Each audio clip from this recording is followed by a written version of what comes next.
Many families getting ready to take their children to maybe a pumpkin patch this fall. One pumpkin farmer says too little snow and too much rain have combined to make problems this fall. KCRG TV9's Brian Tabak has that story.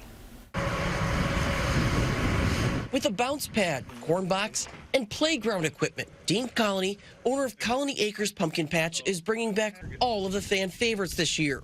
And that includes dozens of different pumpkins. This is a Ghirardelli, or that color, really good for baking. But a lot of different weather circumstances led to this, pumpkins hiding under a lot of weeds. Colony says it started out this winter with a lack of snowfall leading to his cover crop not growing as high.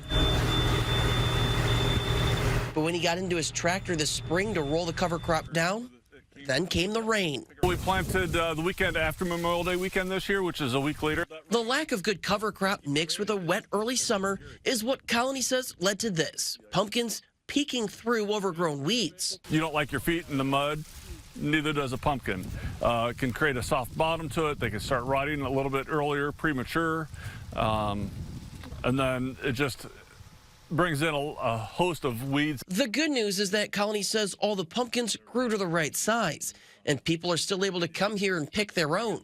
But this year, there might be a little more to your fall experience. Creates more of a challenge, more of an experience to go out there and search for the big, elusive giant pumpkin in the pumpkin patch, right? In North Liberty, It's supposed to have all those fun ridges and bumps and everything else in it. Brian Tabak, KCRG TV9 News. Pumpkin. A lot of